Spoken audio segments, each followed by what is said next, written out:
In the I will ask you at the end of the interview for book recommendations. If you can think of 2, 3 books you could recommend to entrepreneurs, that would be awesome. Yep. Okay. Okay. Let me just.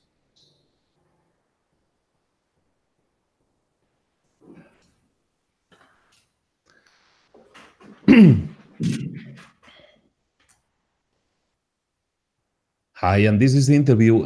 We're starting today to talk with a guy that it's an awesome guy. I mean, he's a guy that's created products that are being used all over the world. Let me just ask you, can you, I'll start again. Can you reduce the volume of the speakers? I hear myself, and I guess that. I can mute while you are talking. Okay, perfect, perfect. Let's start again. Hi guys, this is Luis Ramos. We're talking today with a guy that's created systems that are helping people all over the world, and we're talking about millions. We're talking about millions of people all over the world that change their approach to creating businesses. Today we're talking with Alexander Osterwalder. Alex, how are you doing? Pretty good. Thanks for having me. Thanks for taking the time and being with us. Alex, you're a Swiss guy. You've been creating this system for quite a while, for 10 years or some. And how did you came up with the idea that there should be a system to help entrepreneurs try and define more easily their business models? So I've actually been working on this for 19 years together with my co-author and former PhD supervisor, Yves Pigneur. So this all started with a doctoral dissertation. So Yves was looking for somebody who could help find a better way to describe business models, new ideas, a better way than business plans, because business plans, they don't really work when it comes to entrepreneurship and innovation. So I started that. So really the doctoral dissertation was the research that was really the foundation for this. And then in 2009, we published a more accessible book, which was Business Model Generation at the time, together with Yves, because we always wanted to write a book, and that was the opportunity to make something very visual and practical to bring these ideas to the world. So really, we just wanted to come up with something better than business plans to help people shape their ideas, communicate those ideas, and actually test them. That's when we combine these tools with the lean startup approach by Steve Blank and Eric Ries. Why do you think people have, well, people have good ideas. Maybe they even have good implementations, but the statistics show that it depends on the country, but more or less is like 3 out of 4 companies go out of business after less than 2 years. Why is this happening? What's missing? What's the key ingredient that they are not using, even if they have good ideas? Yeah, so the first one, I think there's a couple of myths in entrepreneurship and innovation. And the first one is that it's all about having the right idea. I think ideas don't matter. Ideas are free. That's the easiest part. So having a good idea is maybe 1% of the work of entrepreneurship. What you really, what's really hard, what you really need to do is turn an idea into 2 things. One is a value proposition that creates value for customers. Seems pretty obvious, but a lot of people work on things that nobody wants. That's the first one. Value for customers. Pretty straightforward, but sometimes we don't realize that. And then the second one is, how do I capture value for my organization? That's the business model. So you need to get both right, and they're actually very different. Creating value for customers is different than creating value for yourself, for your company. You need to get both right. And the way you do that is by starting with an idea, but admitting that probably the idea is wrong or the details are wrong, often more than the details are wrong. And you take this idea and you get out of the building, to use Steve Blank's words, and you test them and then reshape the idea. You change the idea, you change the business model, the value proposition, you go and test again. And you do that in an iterative approach. until you really understand what works. And that's when you scale. And then comes the third element of, any successful entrepreneurship, which is execution. So again, 3 things that any successful entrepreneur needs to master. How do I create value for customers? How do I capture that value in my business model? And third, how do I implement that and scale that business model in the market? So it sounds simple. It's not. So what happens is many people, they believe in their idea so much because they think it's a good idea and it might look good on paper or in a spreadsheet or in a PowerPoint, that they go and execute it. So this is what we call premature execution or premature scaling. So entrepreneurship is not about building a business first. It's about searching for a value proposition that creates value for customers and a business model that can scale profitably. Once you've found that, that's when implementation becomes a challenge. And too many people believe if they just have the right idea, they can go write a business plan and execute. That's completely wrong. So those are some, the 3 elements that you need as a successful entrepreneur. You're talking about value proposition. I think you're a master at taking these words that mean something, but we don't really know what really means, and take that approach of I'm creating a tool to bring that concept to a paper so we can try and work from that. What is value proposition? Because talking about value, we have to give value. I mean, everybody is talking about giving value, but what's value? What's a value proposition? And how can we work on be different? Because I think being different in a world where competition, where creating businesses is easier than ever, we have to be different. And I think value proposition is the key, and you have a tool, and I'd like you to expand on that because I think that's key to a successful company. It's one of the building blocks of a business model, but it's not enough, right? You can actually have a great value proposition and still go bankrupt. So a lot of Kickstarter campaigns show that they raise money because people want their product or service, they still go bankrupt. But it is an important aspect. It's one of the pillars of your business model. So the first thing is that when we say value proposition and when we say we need to be customer-centric and create value, it seems very obvious. But when you look at the processes of how people do that, it's actually not so obvious. So there's a nice experiment that I like to do. Sometimes when I go visit an incubator, I go to the entrepreneurs and I ask, how are you creating value for your customers? And the first thing they do is they say, my product and services does this, this, this, and this. And they say, no, you didn't understand me. I didn't ask you what your products or services do. I asked you, how are you creating value for customers?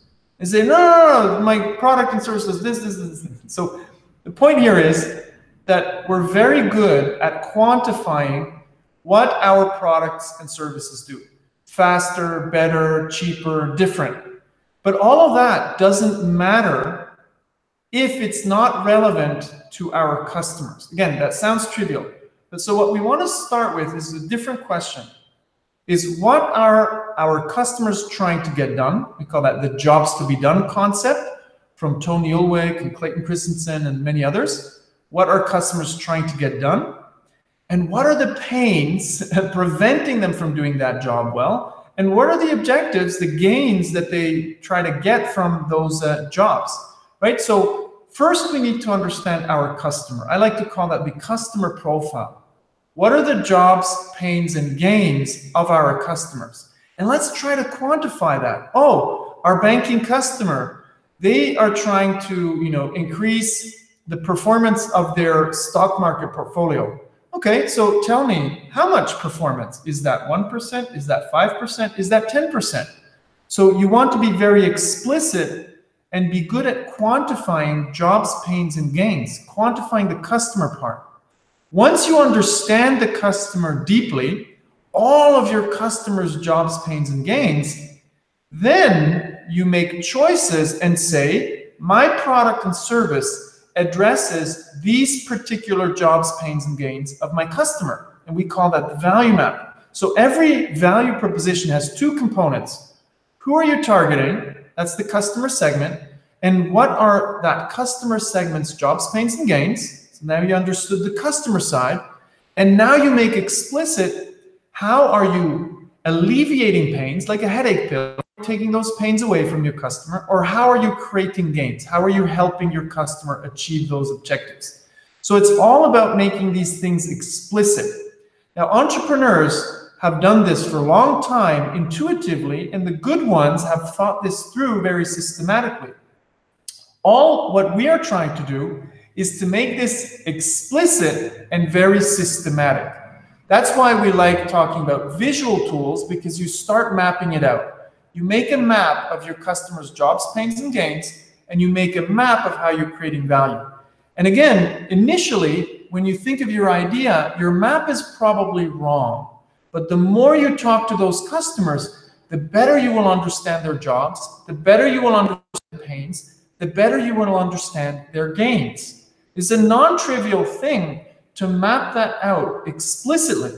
And you'll always get contradicting information. Some people will say, I want to do this. Some people will say they want to do that. But it's the entrepreneur's job to see patterns in what people say, to see patterns in some of that contradicting data, and then create value. Because entrepreneurship is not just about learning, it's about making choices, which aspects of your customers you want to address. Now, one more point, you were talking about differentiation.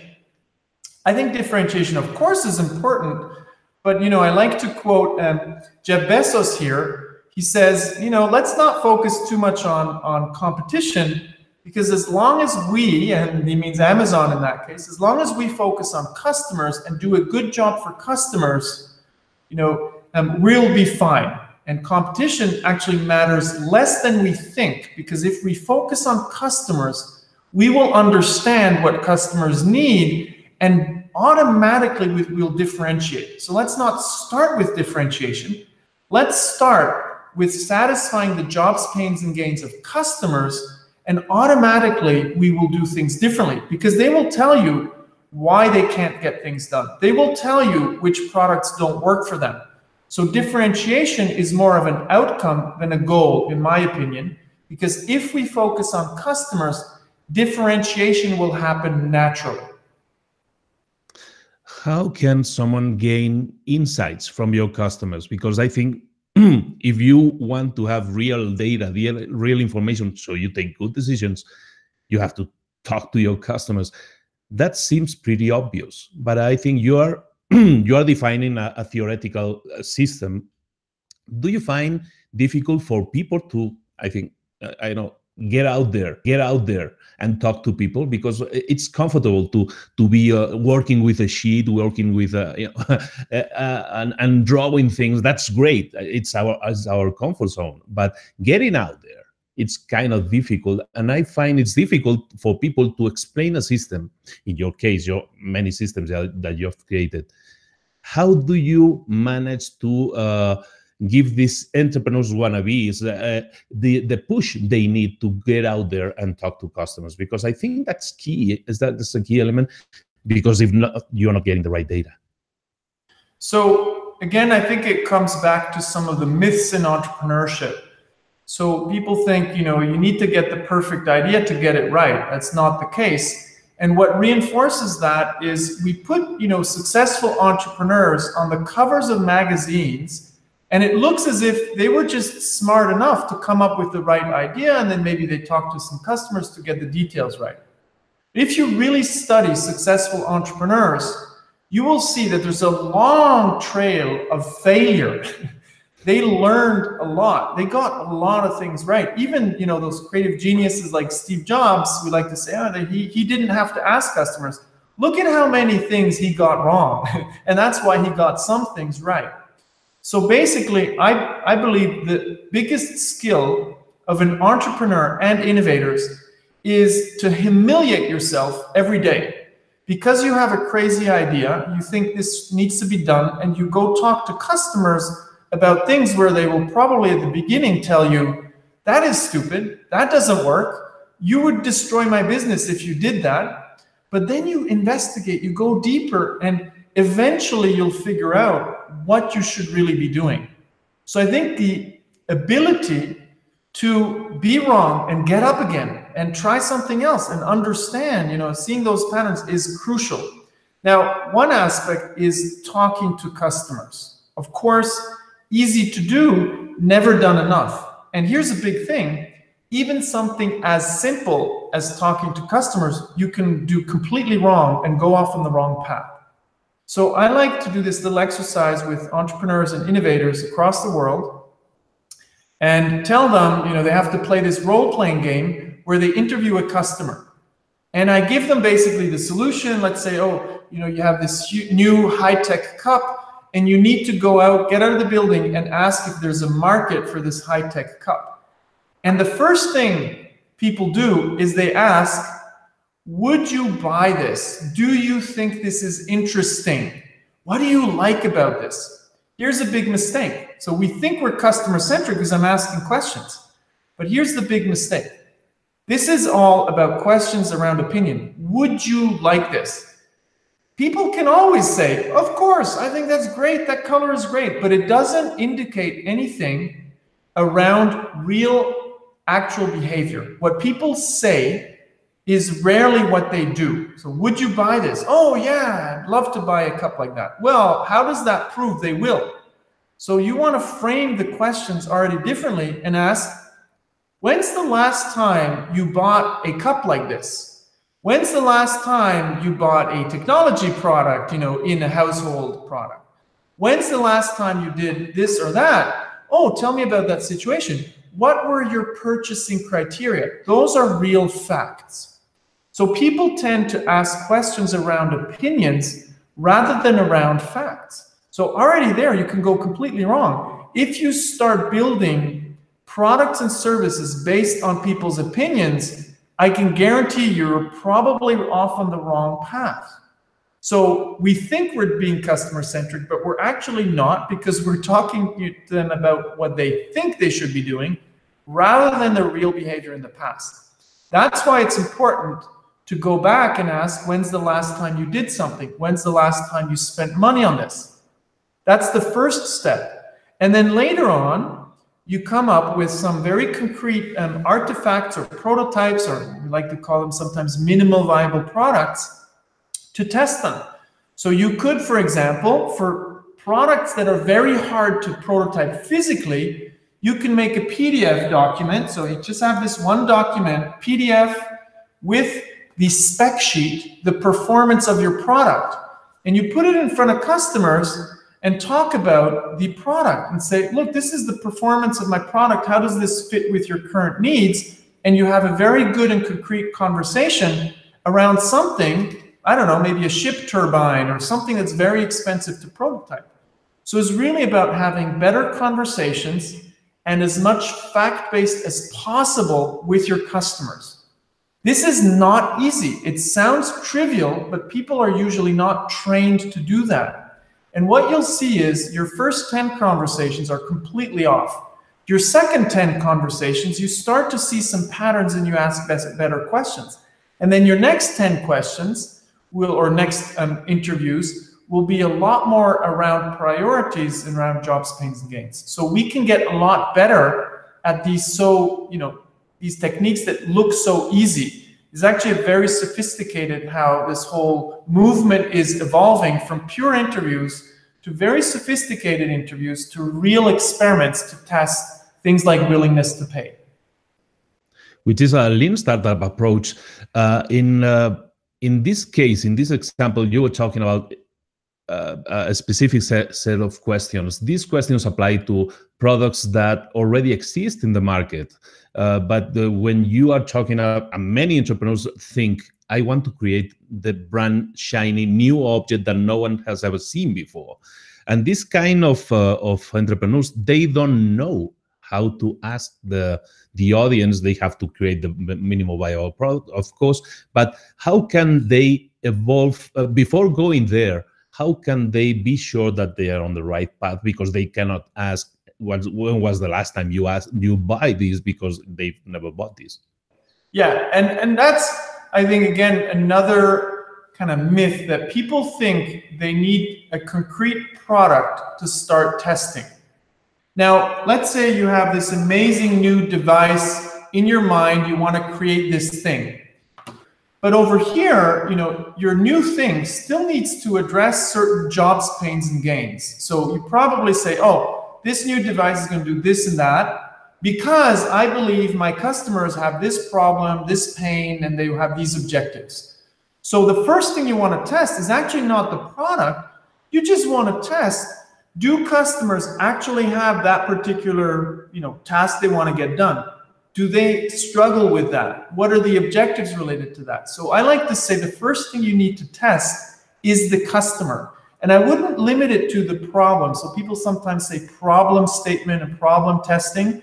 Well, you know what? When Steve Jobs launched the iPod or the iPhone, there was no equivalent problem, but there were definitely jobs, pains, and gains. For the iPhone, it was navigating the internet, listening to music, right, and making phone calls. So there were very concrete jobs, pains, and gains. So the first thing somebody needs to test is the existence of a customer segment and the jobs, pains, and gains of that customer segment, and then the willingness to pay. Do they even have a budget for that type of product? Then only, in a second step, do you test a very concrete prototype or minimal viable product. So before you ever get to testing that revolutionary thing that you want to make, there's a lot of homework you need to do to test the existence of the customer. So some people like to call this the minimal viable customer. And I think there's not enough testing around customers. People always jump to the product. Product is not the first thing you need to test. Service is not the first thing you need to test. The first thing you need to test often is the assumptions underlying the customer that you want to target. You have this tool called Business Model Canvas. It's worldwide known and used, and this tool for me it's a canvas. It's a board where you can play around with post-its and create images of what could the future bring, of what an image of the possible future. How do you manage to go from idea to action? How do you, if you have an idea, basically, if you have an idea and you create your business model canvas, you can have that ready in half an hour. But what's the next step would be the question. What's the next step when you have this business model canvas already made? Do you go to the customers as we've been talking, or do you have any other steps to do prior to that? So for me, the business model, sometimes people say, yeah, but I first need to get the value proposition right. No, I don't think so. I think business model and value proposition go hand in hand. So the way we like to frame this is sketch out your idea as fast as you can, half an hour, definitely not more than half a day, right? Make a prototype with the value proposition canvas of how you think you're going to create value for your customer. Make a prototype of your business model, how you think you're going to design the business model, including how much money you're going to earn and how much money you're going to spend. So in something between half an hour and maybe half a day, you have the full picture. What you would usually take weeks for in a business plan. Do it as fast as you can. And then you admit, I don't know if this is going to work. The second step after this is you have your value proposition canvas, you have your business model canvas. The second step is you don't know if this is going to work. And that's very humbling, right? Because you're smart, you have all this experience, you need to accept that you don't know if you're going to get it right. Then you ask yourself, what are the hypotheses or the guesses or the assumptions underlying my idea that I just sketched out? Which customer needs to exist? How am I going to earn money? What's the pricing? What is the cost structure? So you make all of these hypotheses explicit, all of the guesses that need to be true for this idea to work.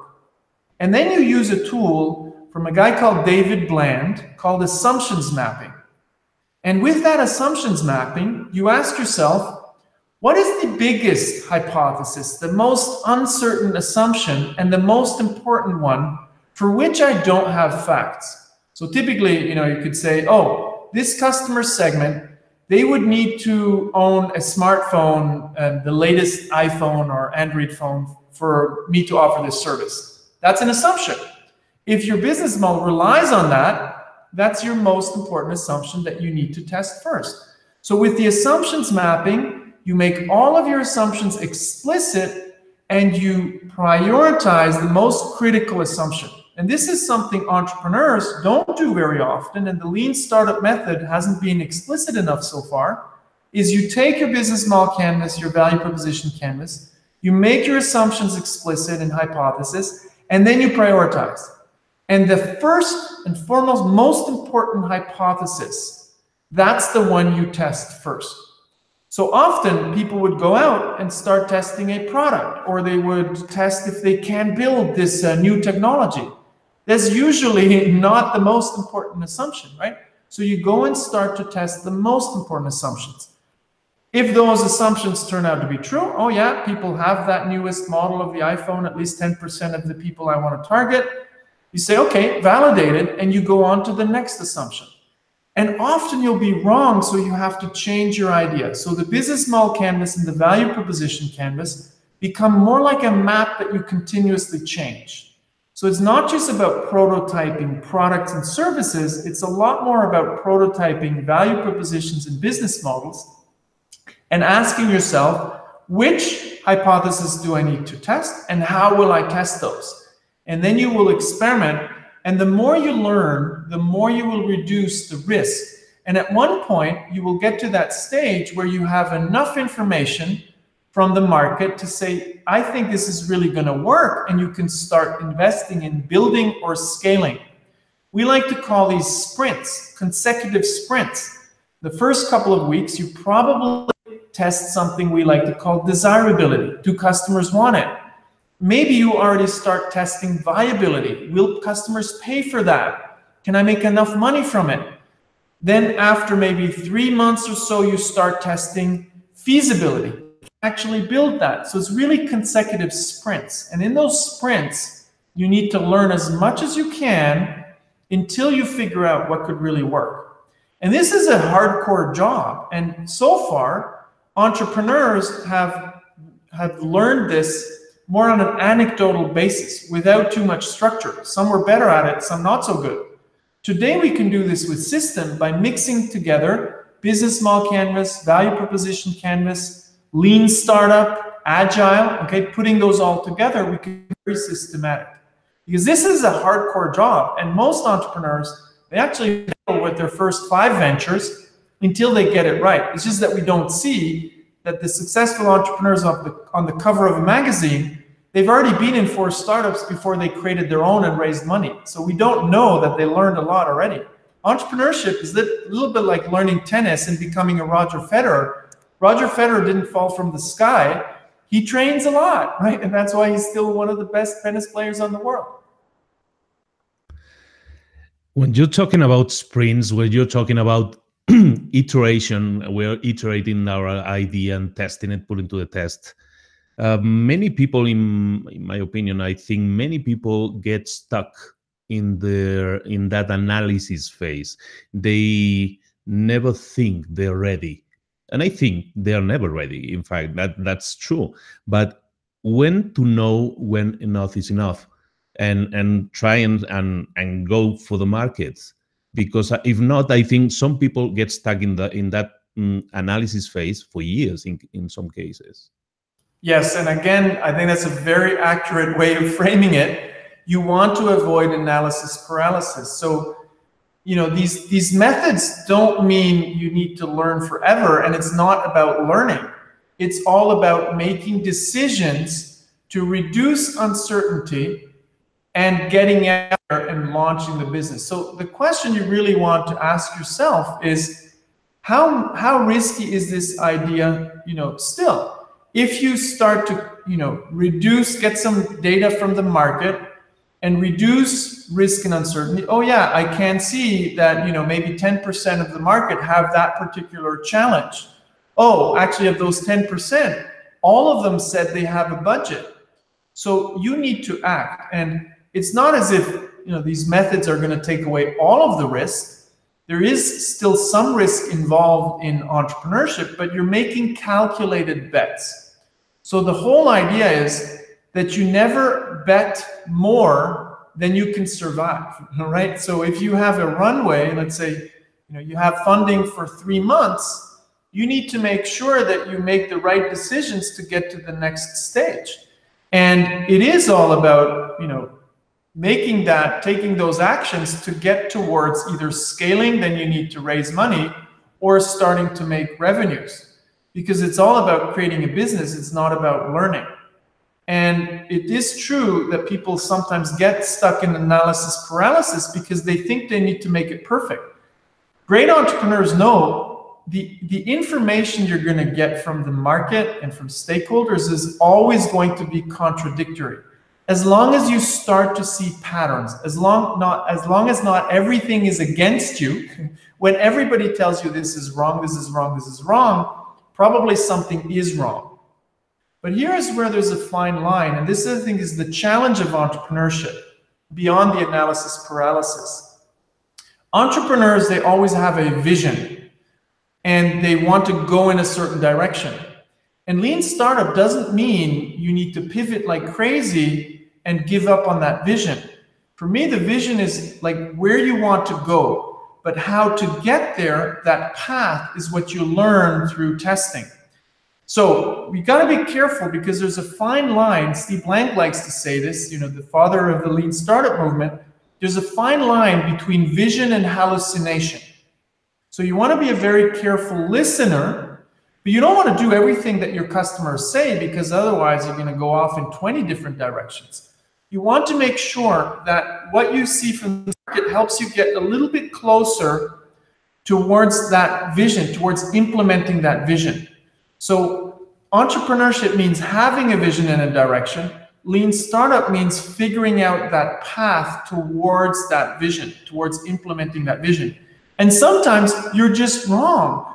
And you know what? Entrepreneurship will not always work. Not everybody will be able to create a unicorn. Sometimes, you're able to build a $5 million business, sometimes a $50 million business, sometimes a $100 million business. Or sometimes you learn when you need to quit. So the dirty secret, I think, of the lean startup movement is you can't pivot yourself to success.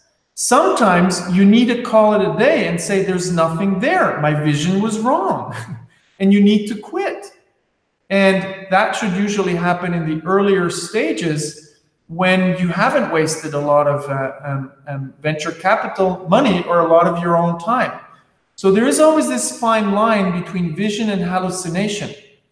So that's the beauty of entrepreneurship. There's more and more of this part science, but the art part will not go away. Entrepreneurship is always going to be about creativity. It's just like designers, it's not about creative genius. Designers go to architectural school, they go to design school, industrial design. There's method to it. Method means we can get better at it, more systematic. It doesn't take away the creativity part. I love it. How your tools, so I think the focus of your tools, sometimes people think it's just for startups. This is for entrepreneurs that want to start something. I think, well, I'm sure this is also useful for already established companies. Companies that maybe are in, they surpass these first 2 years that are difficult, but they are now, they have their income, they pay the bills, but they maybe have this plateau where they don't go up or they don't go down. That's a difficult position because it's probably going to sink someday. But how to apply these tools, how to have a strategic point of view of your company by using these tools, so you have this photo of where you are right now and maybe where you want to be. Yeah, so I think what is happening is that in the startup world, even in the startup world, you create something new, it expires faster than ever before, and you already need to think about the next wave. So if we take the tools, the whole lean startup approach and so, it applies just as well in established organizations, and there it's easy to make the case and say, look, every business model expires, every company one day will end up like Kodak, so you have to either reinvent yourself or create new business models to keep on growing, in particular when you reach a certain size. We like to call that a business model portfolio. And that's what our newest book is about, which is going to come out in November, business model portfolios. Here are the businesses I'm managing, and I can improve the business model. Here are the businesses that I'm creating. So I need to work on both existing businesses and improve them, new businesses that I want to create the next wave. So that's typically for established companies, even for small and medium-sized companies. But what's happening now is that even for startups, their success is shorter and shorter because there are more and more competition and copycats, and when your business model is hard to protect, there will be others that are coming up. So you already need to think of the next wave while you are building the current wave. So some people like to call this the S-curve, right? You need to reinvent the future while you're successfully scaling the current business model. So even for startups or young companies, not at the very early stage, of course, because then you just want to figure out your business model and scale it. But once you've figured it out and you're starting to scale, don't forget that, there is a point where others are going to come in, because if you're in an attractive market and you have an attractive business model, definitely there's going to be a lot of competition. So they're going to start to copy you. So you need to already continue to improve this business model and invent new ones. And here's where people, I think entrepreneurs and established, very successful managers of multi-billion-dollar business units, that's who I work with, both categories, they don't actually understand business models well enough. So, a simple example is, you want to make sure that you are not in a transactional business selling stuff. You want to be in a recurring business with recurring revenues where you sell once and earn money again and again and again. That is business model design. And it's a pretty trivial design question. How can I make sure I'm not in a transactional business, but in a recurring business? And as trivial as it sounds, we don't design that business model assessment into our processes. I'll give you an example. GoPro was, still is a pretty successful company, was hyped by the stock market, but their business model is a disaster. It's a transactional business model selling stuff that is easy to copy. So the only thing that was keeping them ahead was their brand. Now, what they try to figure out, but they didn't successfully, is how can they turn that into a better business model with recurring revenues, with lock-in. So one of the things that we're trying to do now is really help people understand how they can design better business models. Because people always think, oh, it's all about the product. The product is just one aspect. What it really is about is better business models. And that's for startups and for established companies alike. I'll give you an extreme example. Think of a company, ask yourself, which company outcompeted everybody else with an inferior technology? They innovated with an inferior technology. Sounds completely counterintuitive. They beat the whole competition with inferior technology. Nintendo Wii. When Nintendo launched the Nintendo Wii, they launched a game console that was technologically inferior to the Sony PlayStation 2 at the time or the Xbox, but they had a different business model, targeting casual gamers with motion control and off-the-shelf technology.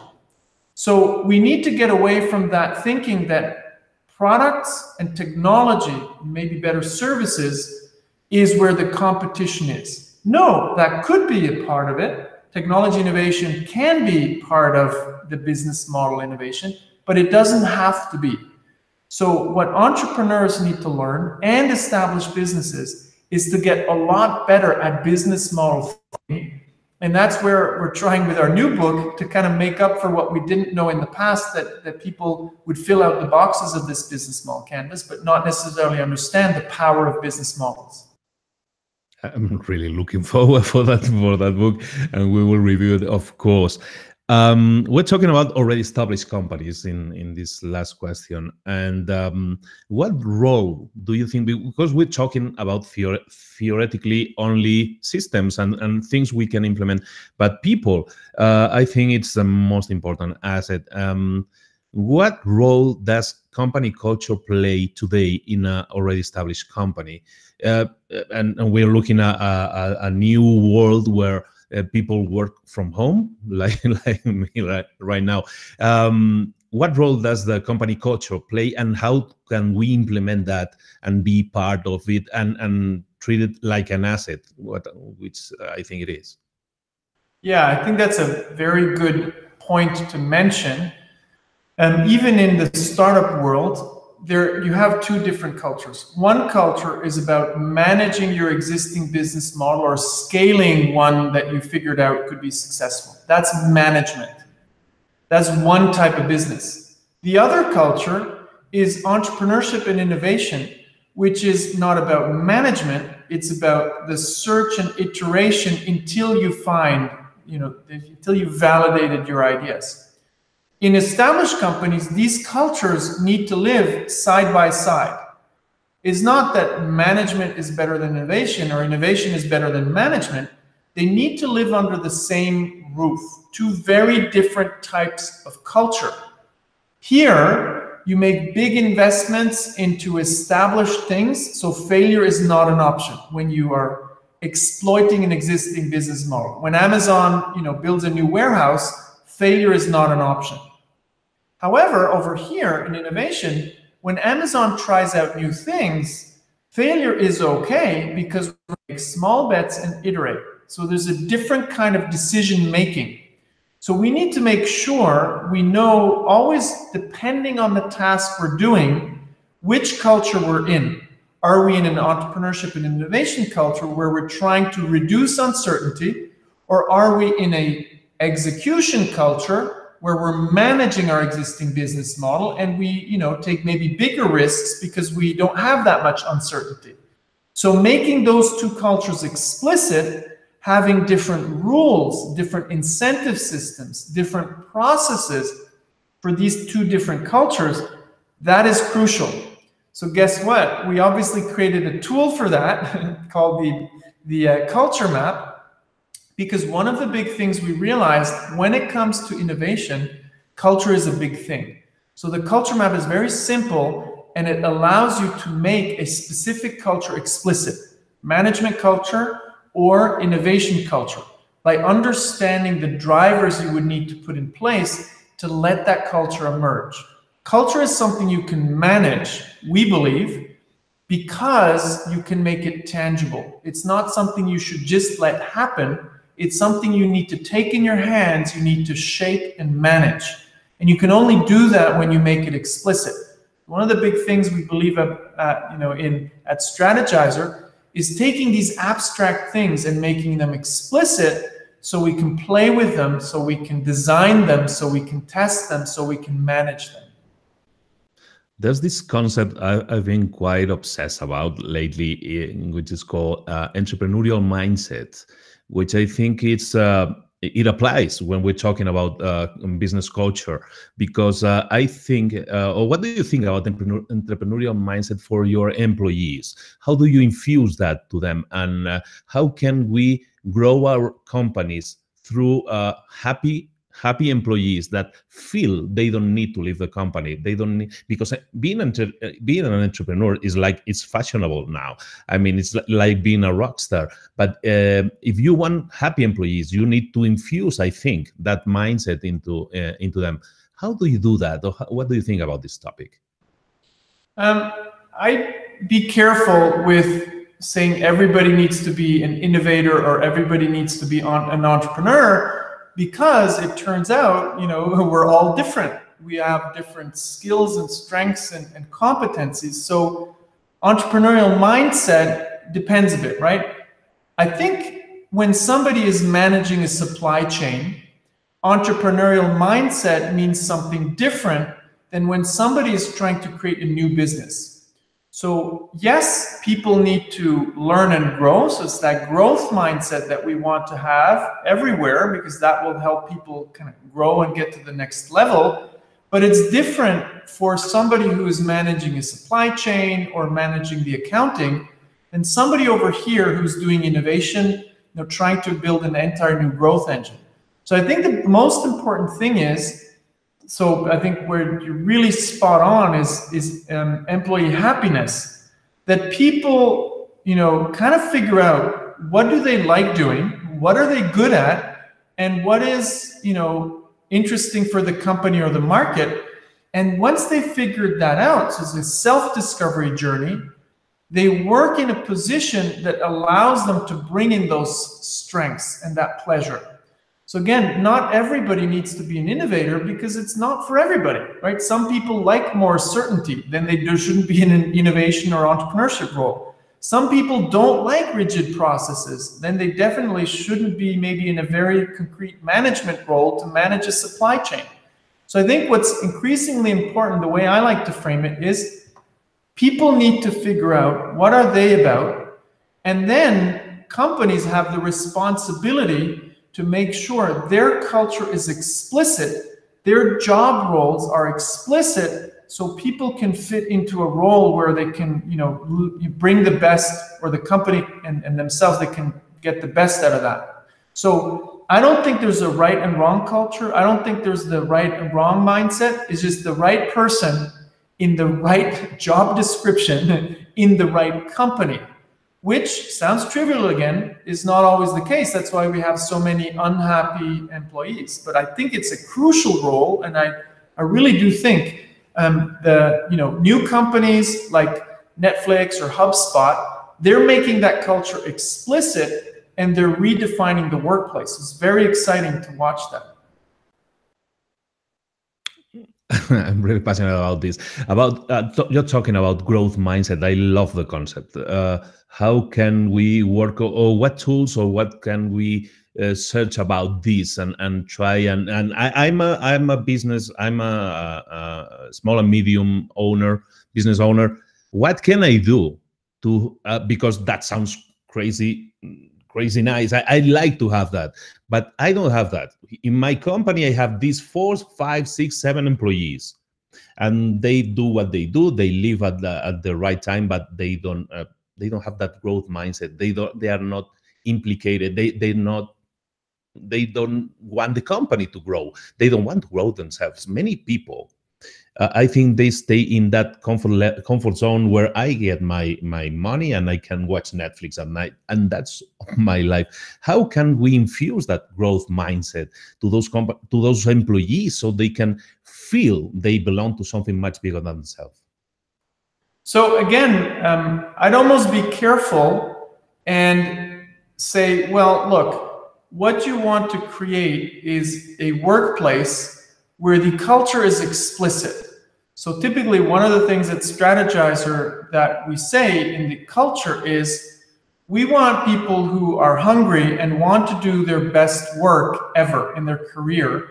And we try to make that explicit in the hiring process, to make that culture explicit, so the people who we hire or the people who join us, that it's a win-win situation. Again, I don't think everybody wants to, grow or live with uncertainty or get to the next level. And that's okay. I think people need to, people and companies with the same kind of mindset need to find each other. And that starts with the hiring process. So there's no right and wrong. There's no value judgment here.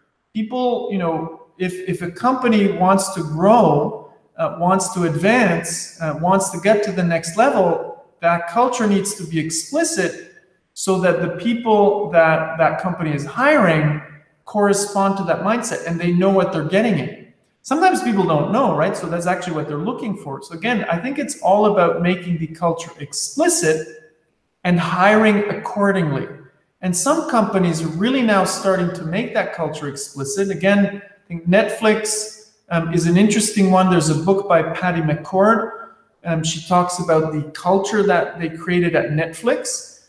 HubSpot, the founder, one of the co-founders, has written an excellent book on culture as well. So it's really about matching the right people with the right culture.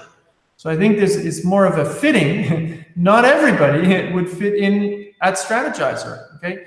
Maybe we're not looking for those kind of people. And again, it's not a value judgment. It's really just about matchmaking.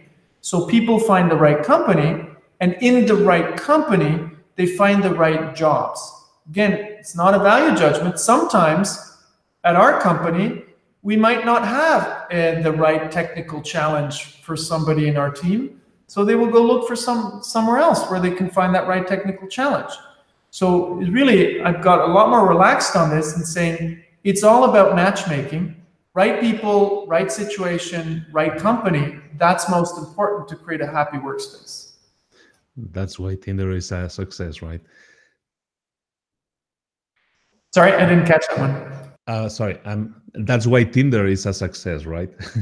Yeah. Okay.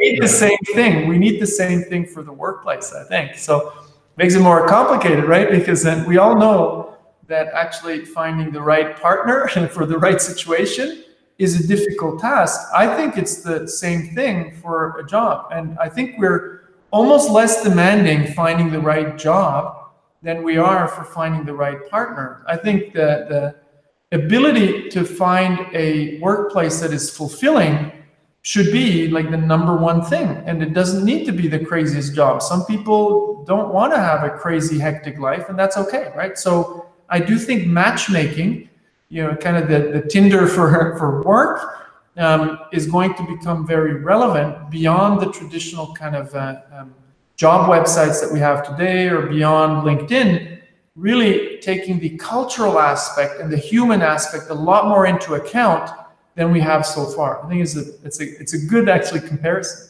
Because there's nothing like it. There's nothing like this right now. There's no tool, because I think you are absolutely right, but there's no tool you can use as a businessman to hire some people and make sure they are the right fit for the job. There are no tools. There are no, or maybe there are, but I don't know. Maybe you know, but we need that. We need that entrepreneur that creates that tool and will be a huge success.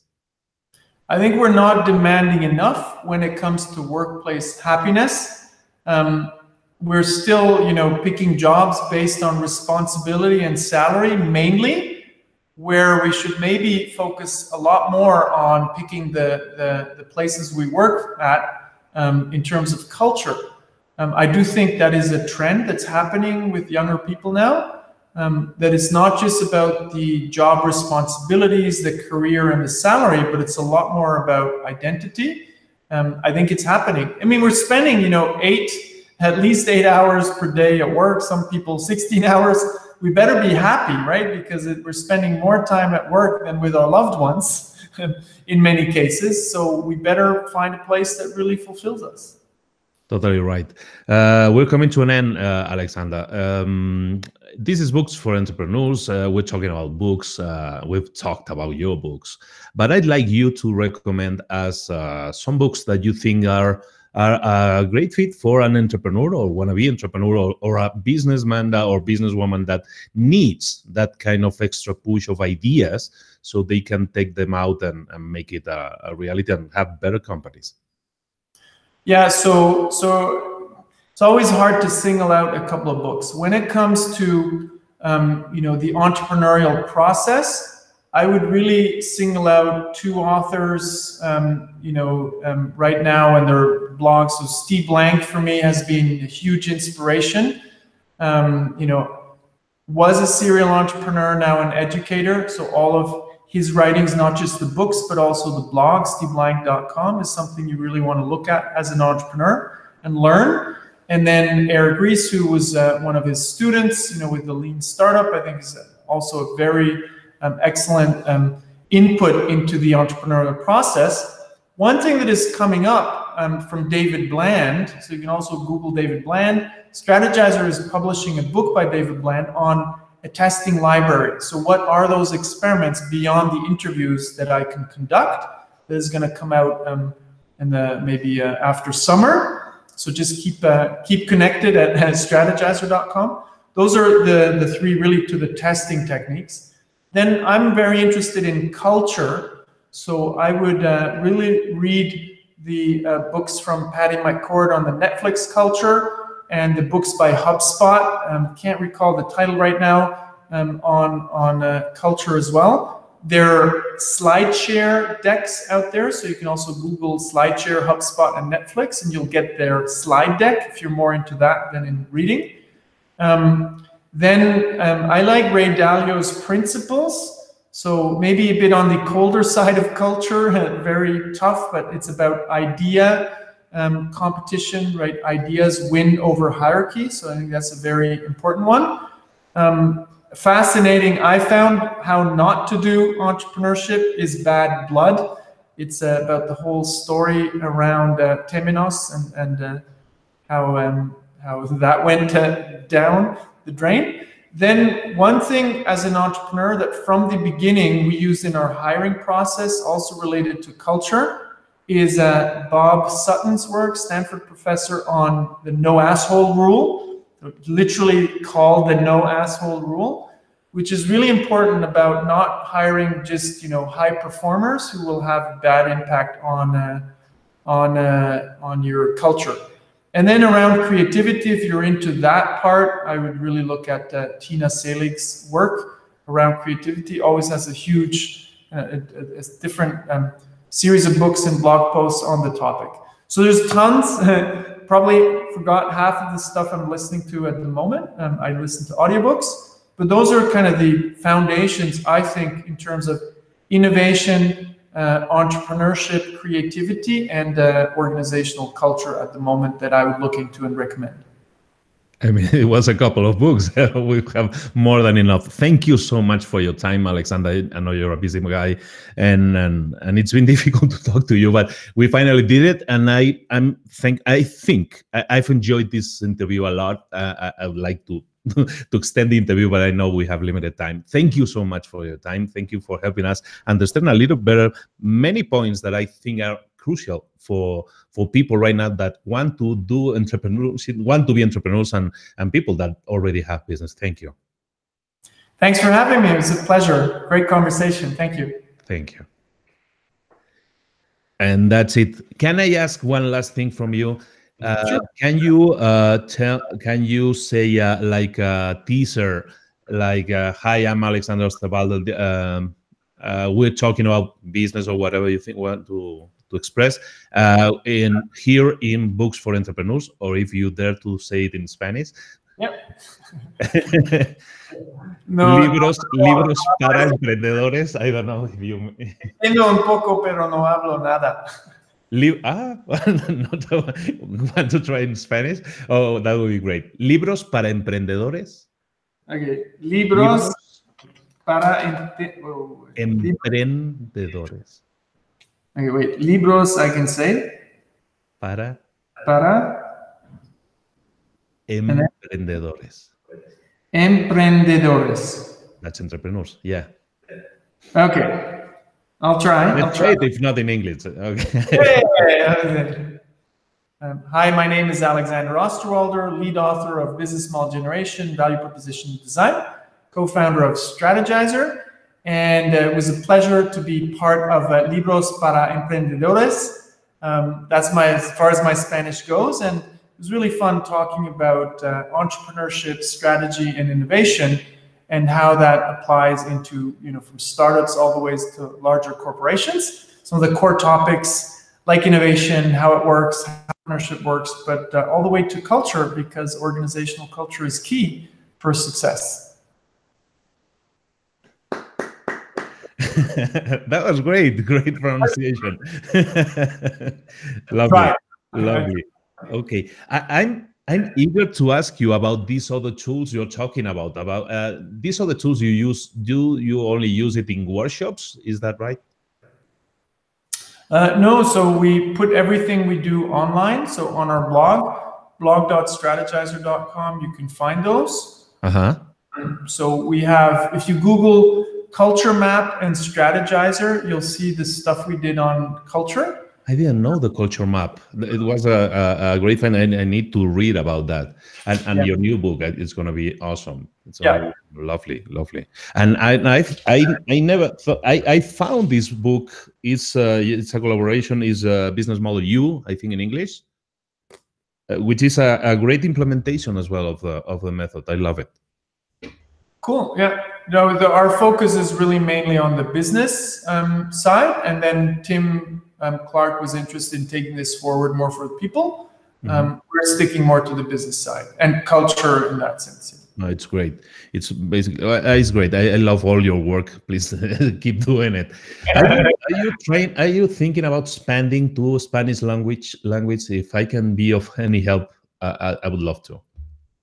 Cool. Appreciate that. Yeah, we're always thinking of maybe doing a master class or so somewhere in Latin America. We'll see.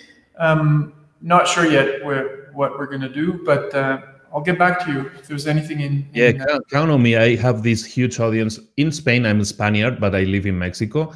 But if I can help you with that, it'll be an honor. I'm a big fan. Awesome. Yeah, I think so. In particular, I'll reach out when we are ready to launch the new book, which would be in November. If you want to do another interview or something talking about that book in specific, or, I don't know, like a masterclass, a mini masterclass, I think that will be great. Cool. Okay, I'll reach out. Awesome. Appreciate that. Thanks a lot. Love it. Thanks so much for your time. Thank you. Take care. Bye-bye. Bye.